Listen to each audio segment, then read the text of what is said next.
ಭಾರತೀಯ ಜನತಾ ಪಕ್ಷಕ್ಕೆ ಎಲ್ಲ ಕಡೆಯಿಂದ ಅಂಟುಕೊಂಡಿರುವಂಥ ಒಂದು ಪೂರ್ವಗ್ರಹ ಅಂತ ಬೇಕಿದ್ದರೂ ಹೇಳ್ಬೋದು, ಅಥವಾ ಅದು ಒಂದು ಇಮೇಜ್ ಅಂತಲೂ ಹೇಳ್ಬೋದು. ಭಾರತೀಯ ಜನತಾ ಪಕ್ಷ ಅನ್ನೋದು ಒಂದು ಕೋಮುವಾದಿ ಪಕ್ಷ ಅಂತ ಇವತ್ತಿಗೂ ಫಾರಿನ್ ಮೀಡಿಯಾದಲ್ಲಿ ಬ್ರಿಟಿಷ್ ಮೀಡಿಯಾದಲ್ಲಿ, ಅಮೆರಿಕನ್ ಮೀಡಿಯಾದಲ್ಲಿ ಭಾರತೀಯ ಜನತಾ ಪಕ್ಷದ ವಿಚಾರವನ್ನು ಪ್ರಸ್ತಾಪ ಮಾಡುವಾಗೆಲ್ಲ ದ ಹಿಂದೂ ಫಂಡಮೆಂಟಲಿಸ್ಟ್ ಪಾರ್ಟಿ ಭಾರತೀಯ ಜನತಾ ಪಾರ್ಟಿ ಅಂತಲೇ ಬರೀತಾರೆ.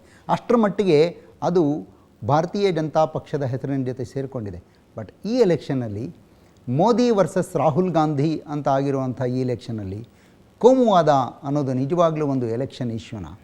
ಅದ್ರ ಬಗ್ಗೆ ಒಂದು ವರದಿ ಇದೆ, ವರದಿ ನೋಡ್ಕೊಂಡು ಬನ್ನಿ, ಆಮೇಲೆ ಅದ್ರ ಬಗ್ಗೆ ಚರ್ಚೆ ಮಾಡಬಹುದು.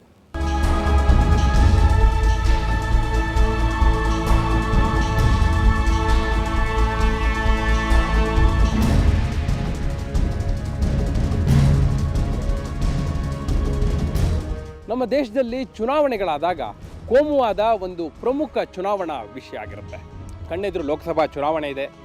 ಬಿಜೆಪಿ ನರೇಂದ್ರ ಮೋದಿ ಅವ್ರನ್ನ ತನ್ನ ಪ್ರಧಾನಿ ಅಭ್ಯರ್ಥಿ ಅಂತ ಬಿಂಬಿಸಿಕೊಂಡು ಅಖಾಡಕ್ಕಿಳಿದಿದೆ. ಸಹಜವಾಗಿ ಇಂಥ ಸಂದರ್ಭದಲ್ಲಿ ಕೋಮುವಾದ ಅನ್ನೋ ವಿಷಯ ಬಹಳ ಅಬ್ಬರದಿಂದ ಅಪ್ಪಳಿಸುವಂಥ ಲಕ್ಷಣಗಳು ಸ್ಪಷ್ಟವಾಗಿ ಕಾಣಿಸ್ತಾ ಇದೆ.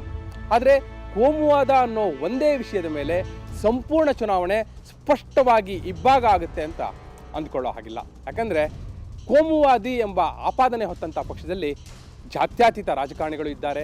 ಜಾತ್ಯತೀತ ಎಂಬ ಹಣೆಪಟ್ಟಿ ಕಟ್ಟಿಕೊಂಡಂಥ ಪಕ್ಷದಲ್ಲಿ ಕಡು ಕೋಮುವಾದಿಗಳೂ ಇದ್ದಾರೆ. ಇದೇ ಸತ್ಯ. ಕೋಮುವಾದ, ಜಾತ್ಯತೀತವಾದ ಅನ್ನೋ ಶಬ್ದಗಳು ಅಕ್ಷರಶಃ ರಾಜಕಾರಣಿಗಳಿಗೆ ಮತ ತಂದುಕೊಡುವ ಅಸ್ತ್ರಗಳಾಗಿವೆ. ಕೋಮುವಾದ ಅಂದ ತಕ್ಷಣ ಯಾವೆಲ್ಲ ಅಂಶಗಳು ಥಟ್ಟನೆ ಗೋಚರಿಸ್ತವೆ ಅಂದರೆ, ಹಿಂದೂ ರಾಷ್ಟ್ರದ ರಕ್ಷಕರು, ಅಯೋಧ್ಯ ರಾಮ ಮಂದಿರ ನಿರ್ಮಾಣ, ಭಯೋತ್ಪಾದನೆ, ಕೋಮುಗಲಭೆ, ನೈತಿಕ ಪೊಲೀಸ್ಗಿರಿ, ಗೋಧ್ರಾ ಹತ್ಯಾಕಾಂಡ, ವೋಟ್ ಬ್ಯಾಂಕ್ ಪಾಲಿಟಿಕ್ಸ್, ಅಲ್ಪಸಂಖ್ಯಾತರ ತುಷ್ಟೀಕರಣ, ಗೋಹತ್ಯೆ ನಿಷೇಧ, ಮತಾಂತರ, ಲವ್ ಜಿಹಾದ್.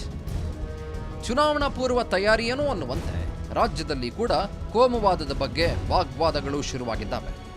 ಕಾಂಗ್ರೆಸ್ ಅಧಿಕಾರದಲ್ಲಿ ಇರೋದ್ರಿಂದಾನೇ ಕೋಮುಗಲಭೆ ಜಾಸ್ತಿ ಆಗ್ತಿದೆ ಅಂತ ಬಿಜೆಪಿ ದೂರ್ತಾ ಇದ್ರೆ, ಚುನಾವಣೆಗೋಸ್ಕರ ಕೋಮುಗಲಭೆ ಉಂಟು ಮಾಡಿದ್ರೆ ಹುಷಾರ್ ಅಂತ ಸಿಎಂ ಸಿದ್ದರಾಮಯ್ಯ ಬಿಜೆಪಿ ವಿರುದ್ಧ ಕೆಂಡ ಕಾರಿದ್ದಾರೆ. ಕೋಮುವಾದ, ಜಾತ್ಯತೀತವಾದಗಳು ನೆಪಕ್ಕೆ ಮಾತ್ರ ಆಯಾ ಪಕ್ಷಗಳಿಗೆ ಅಂಟಿಕೊಂಡಿವೆ. ನೆಪಕ್ಕೆ ಅಂತ ಹೇಳೋದಕ್ಕೆ ಕಾರಣ ಬಿಜೆಪಿ ಯಾವತ್ತೂ ಹೌದು ನಾವು ಕೋಮುವಾದಿಗಳು ಅಂತ ಹೇಳ್ಕೊಂಡಿಲ್ಲ. ಹಾಗಂತ ಕೋಮುವಾದದ ಕಳಂಕವನ್ನು ದೂರ ಸರಿಸೋದಕ್ಕೂ ಕೂಡ ಪ್ರಯತ್ನ ಪಡ್ತಿಲ್ಲ. ಕಾಂಗ್ರೆಸ್ ಕೂಡ ಯಾವತ್ತೂ ನೈಜ ಜಾತ್ಯತೀತವನ್ನು ತೋರ್ಪಡಿಸಲೇ ಇಲ್ಲ.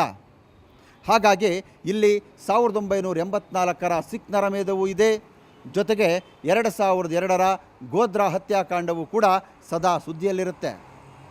ಹಾಗಾಗಿ ಈ ಸಲದ ಚುನಾವಣೆ ಬಹುತೇಕವಾಗಿ ಇಂಥ ವಾದಗಳಿಂದ ದೂರವಿದ್ದು ಮೋದಿ, ರಾಹುಲ್ ಹಾಗೂ ತೃತೀಯ ರಂಗದ ಕೆಲವು ನಾಯಕರ ವರ್ಚಸ್ಸನ್ನು ಅವಲಂಬಿಸಿದೆ ಅನ್ನೋ ಅಭಿಪ್ರಾಯವೂ ಕೂಡ ಇದೆ.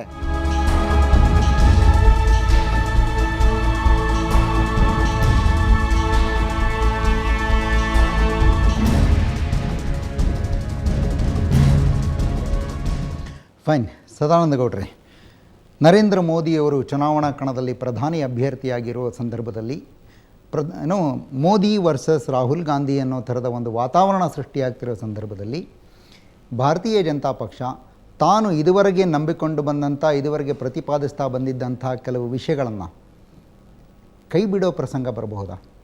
ಈಗಾಗಲೇ ನರೇಂದ್ರ ಮೋದಿಯವರು ನಾವೇನು ಹೇಳಿದ್ವಿ, ಈ ಕೋಮುವಾದ ಅನ್ನೋ ಒಂದು ಇಮೇಜ್ ಏನಿದೆ, ಆ ಇಮೇಜನ್ನು ದಾಟಿ ಹೊರಬರಲಿಕ್ಕೆ ಉದ್ದೇಶಪೂರ್ವಕವಾಗಿ, ಪ್ರಜ್ಞಾಪೂರ್ವಕವಾಗಿ ಪ್ರಯತ್ನ ಮಾಡ್ತಾ ಇದ್ದಾರೆ. Is it A compulsion for BJP ನಾವು? ಖಂಡಿತವಾಗಿ ಇಲ್ಲ. ನಾನು ಈಗಾಗಲೇ ತಾವು ಬೇರೆ ಬೇರೆ ಕ್ಲಿಪ್ಪಿಂಗ್ಸಲ್ಲಿ ತೋರಿಸಿದಂಥ ಸಂಗತಿಗಳನ್ನು ನಾನು ನೋಡಿದೆ. ಗುಜರಾತೇ ಇದಕ್ಕೆ ಒಂದು ಉದಾಹರಣೆ, ಬೇರೆದು ಉದಾಹರಣೆಗಳ ಅವಶ್ಯಕತೆಗಳಿಲ್ಲ. ಸುಪ್ರೀಂ ಕೋರ್ಟ್ಗಳು, CBIಗಳು ಏನೆಲ್ಲ ಹೇಳಿದೆ ಅಂತೇಳಿ ನಾನು ಮತ್ತೆ ಹೇಳಲಿಕ್ಕೆ ಇಷ್ಟಪಡೋದಿಲ್ಲ. ಹೇಗೆ ಕ್ಲೀನ್ ಚಿಟ್ ಕೊಟ್ಟಿದೆ ಅಂತ ಹೇಳುವಂಥದ್ದು. ನಾವು ಯಾವುದನ್ನು ನ್ಯಾಯಾಂಗ ಅಂತ ನಂಬಿಕೊಂಡು ಬಂದಿದ್ದೇವೆ, ಅವರು ಕೊಟ್ಟಂಥ ಕ್ಲೀನ್ ಚಿಟ್ಗಳನ್ನು ನೀವು ಕಂಡಿದ್ದೀರಿ. ನಾನಿವತ್ತು ಹೇಳುವಂಥದ್ದು, ಗುಜರಾತ್ನಂಥ ಒಂದು ರಾಜ್ಯದಲ್ಲಿ Narendra Modi he is tested, he is tried and he is okayed by everybody. Sir, ನನ್ನ ಹೆಸರು ಭವ್ಯ ಅಂತ, ರಾಮಯ್ಯ ಕಾಲೇಜಿಂದ ಬಂದಿದ್ದೀನಿ.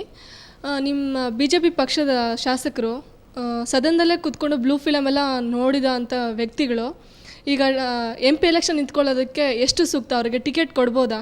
ನೀವು ಹೇಳೋದು 100ಕ್ಕೆ 100 ಸರಿ ಇದೆ. ಯಾಕೆ ಅಂತ ಹೇಳಿದರೆ ಅದಕ್ಕಾಗಿಯೇ ವಿ ಹ್ಯಾವ್ ಬಿನ್ ಪನಿಷ್ಡ್. ಅದಕ್ಕಾಗಿಯೇ ಕೊನೆಗೆ ಸ್ವಲ್ಪ ನಮಗೆ ಬುದ್ಧಿ ಬಂದ ಮೇಲೆ, ನಮ್ಮ ಬುದ್ಧಿ ಕೆಟ್ಟ ಮೇಲೆ ಬುದ್ಧಿ ಬರುತ್ತೆ ಅಂತ ಅಮ್ಮ, ಆ ಕೆಟ್ಟ ಮೇಲೆ ಬುದ್ಧಿ ಬಂದ ಮೇಲೆ ನಾವು ಅಂಥ ಹಲವಾರು ಜನರಿಗೆ ನಾವು ಸೀಟೇ ಕೊಟ್ಟಿಲ್ಲ. ನೀವು ನೋಡಿದಿರಿ ಮೊನ್ನೆ ನೀವು ನೋಡಿದಿರಿ 3 ಜನ ಯಾರು ಕರಪ್ಟ್ ಬ್ರ್ಯಾಂಡ್ ಅಂತ ಹೇಳಿದವರಿಗೆ ನಾವು ಸೀಟೇ ಕೊಟ್ಟಿಲ್ಲ. ಅವ್ರು ನಿಲ್ತಿದ್ರೆ ಗೆಲ್ತಾಯಿದ್ರು. ಅವ್ರು ನಿಲ್ಲದ ಕಾರಣ ನಾವು ಆ ಸ್ಥಾನಗಳನ್ನು 1-2 ಸ್ಥಾನಗಳನ್ನು ಸೋತಿದ್ದೇವೆ. ನಿಜ ನೀವು ಹೇಳೋಂಥ ಸರಿ ಇದೆ. 5 ವರ್ಷದಲ್ಲಿ ನಾವು ಹಲವಾರು ಈ ರೀತಿಯ ಮಾಡಬಾರದಂಥ ತಪ್ಪುಗಳನ್ನು ನಮ್ಮ ಕಡೆಯಿಂದ ಆಗಿದೆ. ಇದಕ್ಕಾಗಿ ಜನ ನಮ್ಮನ್ನು ಪನಿಷ್ ಮಾಡಿದ್ದಾರೆ. ಆದರೆ ಯಾರೋ ಕೆಲವರು ಮಾಡಿದ ಕಾರಣ ಅದು ಇಡೀ ಜನರಿಗೆ ಮೆತ್ತಿಕೊಳ್ತಾರೆ. ಯಾಕೆ ಮನೆಯಲ್ಲಿ ಯಾರಾದರೂ ಒಬ್ಬರು ಮಾಡಿದರೆ ಅದು ಮನೆಯವರಿಗೆ ಬರುತ್ತೆ ಅಲ್ವಾ? ಯಡಿಯೂರಪ್ಪನವ್ರನ್ನ ಪಕ್ಷಕ್ಕೆ ಕರ್ತಂದ್ರಿ, ಅದು ಚುನಾವಣೆ ಉದ್ದೇಶನ ಅಥವಾ ಪಕ್ಷವನ್ನು ಬಲವರ್ಧನೆ ಮಾಡ್ಕೊಳೋದ ಅಥವಾ ಲಿಂಗಾಯತರ ಮತ ಸೆಳೆಯೋ ಉದ್ದೇಶನ ನಿಮ್ಮದು? ನೋಡಿ, ಇದರಲ್ಲಿ ನೀವು ಹೇಳಿದ್ರಲ್ಲಿ 3ರನ್ನು ಕೂಡ ಸೇರಿಸ್ಕೊಂಡಿದ್ದೀವಿ ನಾವು. ನೀವು 3 ಕೂಡ ಸೇರಿದೆ ಇದರಲ್ಲಿ. ಇದು ಸತ್ಯ. ಇವತ್ತು ಯಾವುದು ನಾವು ಹೇಳಿದಾಗ ಕೇಳಿದಾಗೆಲ್ಲ ಜಾತಿ ಆಧಾರದಲ್ಲಿ ರಾಜಕಾರಣ ಮಾಡುವುದಿಲ್ಲ ಅಂತ ಹೇಳಿದರು, ಕಡೆಗೆ ಯಾವುದೇ ಪಾರ್ಟಿ ಕೂಡ ಉಂಟಲ್ಲ, ಆ ತಂತ್ರಗಾರಿಕೆ ಮಾಡುವಾಗ ಅಲ್ಲಿಗೆ ಹೋಗುತ್ತೆ. ಜನ ಕೂಡ ಅದಕ್ಕೆ ಒಂದು ರೀತಿಯಲ್ಲಿ ಅಡಿಕ್ಟ್ ಆದಾಗೆ ಆಗಿದೆ. ಅದು ಒಂದು. ಆದ ಕಾರಣ ಅದನ್ನು ಕೂಡ ಈಗಾಗಲೇ he has been branded as the Lingayat leader. ಅವರ ಕಾಲದಲ್ಲಿ ಆ ಪರಿಸ್ಥಿತಿಗಳು ಆ ರೀತಿ ಇದ್ದದ್ದಂದ್ರೆ ಅವರನ್ನು ಆ ಇದರಲ್ಲಿ ನಾವು ತಗೊಂಡಿದ್ದೇವೆ. ಇನ್ನೊಂದು ನೀವು ಕೇಳಿ, ನೀವು ಅವರನ್ನು ಲಿಂಗಾಯತ್ ಲೀಡರ್ ಅಂತಲೇ ಅಂದ್ಕೊಳ್ತೀವಿ? ನಾವು ಅಂದ್ಕೊಳ್ಳಲ್ಲ. ಆದರೆ ಜನ ಅಂದ್ಕೊಂಡಾಗ ನಾವೇನು ಮಾಡೋಕ್ಕಾಗಲ್ಲ ಸರ್. ಇಲ್ಲಿ 2 ಪ್ರಶ್ನೆ ಇದೆ. ಸದಾನಂದ ಗೌಡನ ಸ್ಟ್ಯಾಂಡ್ ಒಂದು ಬೇರೆ, ನಿಮ್ಮ ಸ್ಟ್ಯಾಂಡ್ ಒಂದು ಬೇರೆ. ಆದರೆ ನಮ್ಮಿಬ್ಬರ ಸ್ಟ್ಯಾಂಡನ್ನು ತುಲನೆ ಮಾಡುವಂಥ ಇಂಥ ಇವರಿದ್ದಾರಲ್ಲ, ಅವರ ಜಡ್ಜ್ಮೆಂಟ್ ಇಸ್ ದಿ ಪೊಲಿಟಿಕ್ಸ್ನಲ್ಲಿ ಅದೇ ಜಡ್ಜ್ಮೆಂಟ್. ಜನ ಯಡಿಯೂರಪ್ಪನವ್ರನ್ನ ಲಿಂಗಾಯತ್ ಲೀಡರ್ ಅಂತಲೇ ಅಂದ್ಕೊಂಡಿದ್ದಾರೆ. That is the failure of the party and Yediyurappa ಅಲ್ವಾ? ನಾನು ಅದನ್ನು ಹೇಳಿಕ್ಕೆ ಜಾತಿಯ ರಾಜಕಾರಣ, ಜಾತಿಯ ಮುಖಂಡತ್ವದಿಂದ ಮೇಲ್ಬೆಳಿ ಮುಖ್ಯಮಂತ್ರಿ ಆಗಿದ್ದವರು. ಇದು ಕೇವಲ ಯಾವುದೋ ಒಂದು ಪಾರ್ಟಿಗೆ ಅಂಟಿಕೊಂಡಂಥದ್ದಲ್ಲ. ಇದರಿಂದ ಹೊರಗೆ ಬರಬೇಕು ಅಂತ ಹೇಳಿದರೆ ನರೇಂದ್ರ ಮೋದಿ ಅಂತವರು ಈ ರಾಷ್ಟ್ರದವರು ಎಲ್ಲರೂ ಒಂದು ಅಂತ ಹೇಳುವಂಥ ಭಾವನೆಯನ್ನು ತರುವಂಥ ಒಬ್ಬ ಸಮರ್ಥ ನಾಯಕ ಅಲ್ಲಿದ್ದರೆ ಮಾತ್ರ ಆಗುತ್ತೆ. ಅವರು ಇನ್ನೊಂದು ಪ್ರಶ್ನೆ ಭಾರಿ ಚೆನ್ನಾಗಿ ಕೇಳಿದೆ. ಯಾವುದು ಹೇಳಿದ್ರಿ? ಚುನಾವಣಾ ಉದ್ದೇಶ. ನೋಡಿ, ನಮ್ಮ ಮತ ವಿಭಜನೆ ಆಯಿತು ಕಳೆದ ಬಾರಿ. ನಮಗೆ ಒಟ್ಟು ಹಿಂದಿನ ನಮ್ಮ ಲೋಕಸಭಾ ಚುನಾವಣೆಯಲ್ಲಿ 34.2% ಮತ ಬಂದಿತ್ತು ನಮಗೆ ಹಿಂದಿನ ಲೋಕಸಭಾ ಚುನಾವಣೆಯಲ್ಲಿ. ಆಗ ನಾವು 19 ಸ್ಥಾನಗಳನ್ನು ಗಳಿಸಿದೆವು. ಆ ಮೊನ್ನೆಯ ಚುನಾವಣೆಯಲ್ಲಿ, ವಿಧಾನಸಭೆಯ ಚುನಾವಣೆಯಲ್ಲಿ ನಮಗೆ 20%, KJPಗೆ 10%, ಶ್ರೀರಾಮುಲುಗೆ 3.4%, 34% ಮೊನ್ನೆ ಕೂಡ ನಮಗೆ ಓಟ್ ಬಂತು. So division of votes, clear indication ರಾಜ್ಯದಲ್ಲಿ ಡಿವಿಷನ್ ಆಫ್ ವೋಟ್ಸ್ BJPಯನ್ನು ಹಿಂದೆ ಸರಿಸಿದೆ. ನಿಮ್ಮಿಂದ ವಿಭಜನೆಯಾದ ಮತಗಳನ್ನು ಒಟ್ಟು ಸೇರಿಸಬೇಕು ಅಂದರೆ ನಿಮ್ಮಿಂದ ವಿಭಜನೆಯಾದ ಮತಗಳ ಪೈಕಿ ಶ್ರೀರಾಮುಲು ಅವರು ಪಡ್ಕೊಂಡ ಮತಗಳು ಇವೆ. ಸೊ ಶ್ರೀರಾಮುಲು ಅವರು ಕೂಡ ಭಾರತೀಯ ಜನತಾ ಪಕ್ಷದೊಳಗಡೆ it is also under process. Serious ಆಗಿ ಟ್ರೈ ಮಾಡ್ತಾ ಇದ್ದೀರಿ? ಸೀರಿಯಸ್. ಶ್ರೀರಾಮುಲು ಅವರು ಸೀರಿಯಸ್ ಆಗಿದ್ದಾರಾ? ಅವರೂ ಸೀರಿಯಸ್ ಆಗಿದ್ದಾರೆ, ನಾವು ಸೀರಿಯಸ್ ಆಗಿದ್ದೇವೆ. ಬೇರೆಯಲ್ಲಿ ಕೆಲವರು ನಮ್ಮ ಇಬ್ಬರ ಇದಕ್ಕೂ ಸೀರಿಯಸ್ ಆಗಿದ್ದಾರೆ. ಅಂಥ ಪರಿಸ್ಥಿತಿ. ಹೆಸರು ಪ್ರಶಾಂತ್ ಅಂತ, ರಾಮಯ್ಯ ಕಾಲೇಜಿಂದ ಬಂದಿದ್ದೀನಿ. ಆ ನೀರು ಕಲುಷಿತವಾಗಿದೆ ಹಾಗೆ ಅಂದರೆ ನಾನು ಮುಂದಕ್ಕೆ ಅದು ಮಳೆ ಬರುತ್ತೆ, ಮಳೆ ಬಂದಾದ್ಮೇಲೆ ಕೊಚ್ಕೊಂಡು ಹೋಗುತ್ತೆ. ಇವಾಗ ಆ ಕಲುಷಿತವಾಗಿರೋ ನೀರನ್ನ ಕುಡಿದ ಜನತೆ ಏನಾಗಬೇಕು? ಇವಾಗ ಆಗಿರೋ ಅಂತ ನೋಡಿ, ಆ ಕಲುಷಿತ ನೀರನ್ನು ಕುಡಿದ ಜನತೆ ಈ ಒಮಿಟಿ ಮಾಡಿದ್ದೆ ನಮ್ಮ ಮುಖಕ್ಕೆಲ್ಲ ಚೆಲ್ಲಿದೆ ಅಂತ ಹೇಳಿದ್ದು ನಾನು. ಅಲ್ಲ, ಯಾವ ನಂಬಿಕೆ ಮೇಲೆ ತಿರ್ಗಾ ನಾವು ನಂಬಿ ನಮ್ಮ ನಡವಳಿಕೆ ಹಂಗಿರಬೇಕು. ನಾನು ನಿಮ್ಮಲ್ಲಿ ಒಂದು ಪ್ರಶ್ನೆ ಕೇಳ್ತೇನೆ. ಕಳೆದ 8 ತಿಂಗಳಿಂದ ಕರ್ನಾಟಕದಲ್ಲಿ ಒಂದು ಹೊಸ ಸರ್ಕಾರ ಬಂತು, ನಮ್ಮದು ಬೇಡ ಅಂತ ಹೇಳಿ ಒಂದು ಹೊಸದು ಏನಾದ್ರು ಟೇಕ್ ಆಫ್ ಆಗಿದೆ ಅಂತ ಯಾರಿಗಾರು ಅನ್ನಿಸ್ತದಾ? ಅಟ್ಲೀಸ್ಟ್ ನೆಮ್ಮದಿ ಇದೆ ಅಂದರೆ ಬಹಿರಂಗವಾಗಿ ರೆಸಾರ್ಟ್ಗಳಿಗೆ ಪತ್ರಕರ್ತರು ನಿಮ್ಮಲ್ಲಿ ಭಾರಿ ಸ್ಪಷ್ಟ ಇದನ್ನು ಕೇಳ್ತೇನೆ ನಾನು. ಯಾಕೆಂದರೆ ಇನ್ನೊಂದು ಪಾರ್ಟಿಯ ಬಗ್ಗೆ ನಾನು ಭಾರಿ ಚರ್ಚೆ ಮಾಡೋದಿಲ್ಲ, ನಾನು ಯೂಶ್ವಲ್ ಆಗಿ ಮಾಡೋದಿಲ್ಲ. ನನ್ನ ಪಾರ್ಟಿಯಲ್ಲಿ ನೀವೇನು ಕೇಳ್ತೀರಿ ಅದರ ಒಳಗೆ ಹೊರಗೆ ಏನುಂಟು ಅದನ್ನು ಕೇಳಿದರೆ ನಾನು ಇನ್ನೊಂದು ಪಾರ್ಟಿಯ ಬಗ್ಗೆ ನಾನು ವೇದಿಕೆಯಲ್ಲಿ ಎಲ್ಲಾರು ಮಾಡಬೇಕು, ಇಲ್ಲಿ ಮಾತಾಡೋದು ಸರಿಯಲ್ಲ. ನೋಡಿ, ಎಷ್ಟು ದೊಡ್ಡ ಗೊಂದಲಗಳಿದ್ದಾವೆ ಇವತ್ತು. ನಮ್ಮ ಪಾರ್ಟಿಗಿಂತ ದೊಡ್ಡ ಗೊಂದಲಗಳು. 4-5 ತಿಂಗಳಲ್ಲಿ ಒಬ್ಬ ಮಂತ್ರಿಯನ್ನು ಒಳಗೆ ತಂದವನನ್ನು ಹೊರಗೆ ಹಾಕಿದ್ರು. 2 ಮಂತ್ರಿಗಳನ್ನು ತಗೊಳ್ಳೋದೇ ಇಲ್ಲ ನಾವು. ಎಷ್ಟು ಮಾತ್ರ ನನ್ನ ಸರ್ಕಾರ ಹೋದರೂ ತಗೊಳ್ಳೋದಿಲ್ಲ ಅಂತ ಹೇಳಿದವರು ಆ 2 ಮಂತ್ರಿಗಳನ್ನು ಒಳಗೆ ತಗೊಂಡಿದ್ದಾರೆ. ಇದು ಕಲುಷಿತ ಅಲ್ವಾ? ಕಲುಷಿತ ಅಂದರೆ ಜನಕ್ಕೆ ಇವಾಗ ನಂಬಿಕೆ ಹೇಗೆ ಬರಬೇಕು? ನೀವು ಹಿಂಗೆ ಮಾಡಿದ್ರೆ ಈಗ ನೀವು ಮೋದಿಯವರು ಬಂದರೆ ಈಗ ಓಟು ಕೊಟ್ಟವರು ಅಧಿಕಾರದಲ್ಲಿ ಬಂದವರೇ 3 ತಿಂಗಳಲ್ಲಿ ಕಲುಷಿತ ಆಗಿದ್ದಾರೆ ಅಂತ ಹೇಳಿದರೆ ಪ್ರಜಾತಂತ್ರ ವ್ಯವಸ್ಥೆಯಲ್ಲಿ ಏನಾಗುತ್ತೆ ಗೊತ್ತಣ್ಣ? ಪ್ರಜಾತಂತ್ರ ವ್ಯವಸ್ಥೆಯಲ್ಲಿ ಒಳ್ಳೆಯವನೋ ಕೆಟ್ಟವನೋ ಗೊತ್ತಿಲ್ಲ. 51 ಅಂತ ಹೇಳಿದರೆ 100, 49 ಅಂತ ಹೇಳಿದರೆ 0. ಇವಾಗ ಓಟ್ ಡಿವೈಡ್ ಆಗಿದೆ. ಈ ಮುಸ್ಲಿಮ್ಸ್ ಅವ್ರು ಬಂದು ಬರೀ ಕಾಂಗ್ರೆಸ್ಗೆ ಹಾಕ್ತಾರೆ, ಇವ್ರು ಬಂದು ಜೈನ್ಸ್ ಅವರೆಲ್ಲ ಬರೀ BJP, ಗೌಡಾಸ್ ಎಲ್ಲ ಬಂದು ಬರೀ ದಳ ಆ ಥರ ಇದು ಮಾಡ್ತಾರೆ. ಯಾಕೆ ನೀವು ಕಾಂಗ್ರೆಸ್ ಅವ್ರು ಮುಸ್ಲಿಮ್ಸ್ ಅವ್ರನ್ನ ನಿಮ್ಮ ಕಡೆ ಯಾಕೆ ಬತ್ತಿಲ್ಲ ಅಂತ ಯೋಚನೆ ಮಾಡೋ. ನಾನು ಇದನ್ನು ಭಾರಿ ಒಳ್ಳೆ ಪ್ರಶ್ನೆ ಕೇಳಿದ್ರಿ ನೀವು. ನಾನು ಮುಖ್ಯಮಂತ್ರಿ ಆಗಿದ್ದೆ 11 ತಿಂಗಳ ಕಾಲ. ನಾನೊಂದು ಬಜೆಟ್ ಕೊಟ್ಟೆ. ಮುಸ್ಲಿಮರಿಗೆ ಇವತ್ತು ಕೂಡ ಯಾವುದೇ ಮುಸ್ಲಿಮರಲ್ಲಿ ಕೇಳಿ, ಕಳೆದ 50-60 ವರ್ಷಗಳಿಂದ ಮುಸ್ಲಿಮರು ನಮಗಿಂದ ಹಜ್ಗರು ಬೇಕು, ನಾವು ಹಜ್ ಯಾತ್ರೆಗೆ ಹೋಗಲಿಕ್ಕೆ ಮೊದಲು ನಿಲ್ಲಲಿಕ್ಕೆ ಎಲ್ಲದಕ್ಕೂ ವ್ಯವಸ್ಥೆಗಳು ಬೇಕು ಅಂತ. ಯಾರು ವೋಟ್ ಬ್ಯಾಂಕ್ ರಾಜನೀತಿ ಮಾಡಿದಂಥ ಯಾವುದೇ ಪಾರ್ಟಿ ಅದನ್ನು ಮಾಡಲಿಲ್ಲ. ನಾನು 45 ಕೋಟಿ ವೆಚ್ಚದಲ್ಲಿ ಹಜ್ಗರನ್ನು ಅಲ್ಲಿ ಫೌಂಡೇಶನ್ ಹಾಕಿ, ಈಗ ಅದು ಹಜ್ಗರ್ ರೆಡಿಯಾಗಿ ಈ ವರ್ಷದಲ್ಲೇ ಉದ್ಘಾಟನೆ ಆಗಿ ಸಾವಿರಾರು ಜನ, ಹತ್ರ ಲಕ್ಷಾಂತರ ಜನ ಆ ಧರ್ಮವನ್ನು ಆಚರಣೆ ಮಾಡುವಂಥವರು, ಹಜ್ಜಿಗೆ ಹೋಗುವವರಿಗೆ ಬೇಕಾದಂಥ ತಯಾರಿಯನ್ನು ಮಾಡಿಕೊಡುವಂಥದ್ದು. ಎಲ್ಲೋ ಒಂದು ಕಡೆ ಏನು ಅಂತ ಹೇಳಿದರೆ, ಈ ಎಲ್ಲರನ್ನು ಬೇರೆ ಬೇರೆ ಅಂತಲ್ಲ. ನಾನು ನಮ್ಮ ಸರ್ಕಾರ ಅಧಿಕಾರಕ್ಕೆ ಬರುವಾಗ ಮೈನಾರಿಟಿ ಈ ಅಲ್ಪಸಂಖ್ಯಾತರ ಇದಕ್ಕೆ 52 ಕೋಟಿ ಆಗಿತ್ತು. ನಾವು ಬಂದ ಮೇಲೆ ಈಗ ನಾವು ಮೊನ್ನೆ ಮುಗಿಸುವಾಗ ಸುಮಾರು 500 ಕೋಟಿಗಳು ಅವರಿಗೆ ನಾವು ಕೊಡುವಂಥ ಕೆಲಸ ಕಾರ್ಯಗಳನ್ನು ಮಾಡಿದ್ರೆ ಇಂಟ್ರೆಸ್ಟಿಂಗ್. ಅದೇ ಇದಕ್ಕೆ ಸಂಬಂಧಪಟ್ಟಾಗಿ ಕೇಳ್ತೀನಿ. ತಾವು ಹೇಳ್ತಿರೋ ಮಾತಿಗೆ ಪೂರಕವಾಗಿ ಈ ಸಲದ ಲೋಕಸಭಾ ಚುನಾವಣೆಯಲ್ಲಿ ರಾಜ್ಯದಲ್ಲಿ ಎಷ್ಟು ಜನ ಮುಸ್ಲಿಂ ಅಭ್ಯರ್ಥಿಗಳನ್ನ ಭಾರತೀಯ ಜನತಾ ಪಕ್ಷದಿಂದ ಕಾಣಬಹುದು ನಾವು? ಸರ್, ಅಭ್ಯರ್ಥಿಗಳ ಆಯ್ಕೆಯನ್ನ ಇದರ ಜೊತೆ ತುಲನೆ ಮಾಡುವಂಥದ್ದಲ್ಲ. ಇರಬಹುದಾ?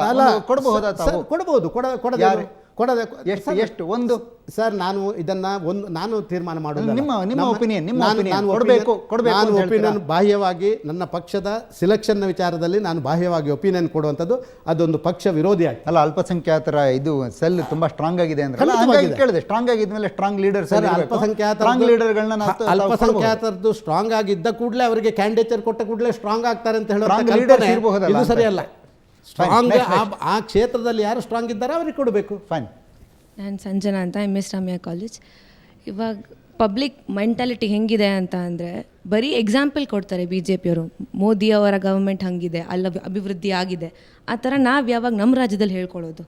ಬರೀ ಉದಾಹರಣೆ ಕೊಟ್ಕೊಂಡಿದ್ರೆ ಇದು ಕೂಡ ಅವರ ಕ್ವಶನ್ ಅಷ್ಟೇ ಇಂಪಾರ್ಟೆಂಟ್. ನಾನು ನಿಮಗೆ ಸ್ವಲ್ಪ ಮುಟ್ಟಿದೆ, ಆಗ ಅವರು ಅಡ್ಡ ಬಂದರು ಮತ್ತೆ ಹೇಳದಂಗೆ. 34 resource mobilisation is one of the important factors ಯಾವುದೇ ಅಡ್ಮಿನಿಸ್ಟ್ರೇಷನಲ್ಲಿ. ನಿಮ್ಮ ಊರಿಗೆ ಡಾಮರ್ ಹಾಕಬೇಕು, ನಿಮ್ಮೂರಿನಲ್ಲಿ ಕಾಲೇಜ್ ಆಗಬೇಕು, ನಿಮ್ಮೂರಿನಲ್ಲಿ ಹಾಸ್ಟೆಲ್ ಆಗಬೇಕು, ಶುದ್ಧ ಕುಡಿಯೋ ನೀರು ಸಿಗಬೇಕು, ನಿಮ್ಮೂರಿನಲ್ಲಿ ಎಲ್ಲವೂ ಆಗಬೇಕು ಅಂತ ಹೇಳಿದರೆ ಒಂದಷ್ಟು ಫೈನಾನ್ಷಿಯಲ್ ರಿಸೋರ್ಸಸ್ ಇರಬೇಕು. ಕಾಂಗ್ರೆಸ್ಸು 50 ವರ್ಷ ಆಡಳಿತ ಮಾಡಿ, ಜನತಾದಳ 10 ವರ್ಷ ಆಡಳಿತ ಮಾಡಿ, ಈ ಸ್ಟೇಟ್ನ ಎಕ್ಸ್ಚೆಕರಲ್ಲಿ ಎಷ್ಟಿತ್ತು ಗೊತ್ತಾ? ನಾವು ಅಧಿಕಾರ ಪಡ್ಕೊಳ್ಳುವಾಗ 34,500 ಕೋಟಿ. ಇವತ್ತು ಅಲ್ಪಸಂಖ್ಯಾತರಿಗೆ ವಿಶೇಷವಾದಂಥ ನಿಗಮಗಳನ್ನು ಒಂದು ನಿಮಿಷ ಅವರಿಗೆ ಉತ್ತರ ಕೊಡ್ತೀನಿ. ಇಂಟರ್ಫಿಯರ್ ಆಗಿ ಹಾದಿ ತಪ್ಪಿಸುವ ಪ್ರಯತ್ನ ಮಾಡಬೇಡಿ.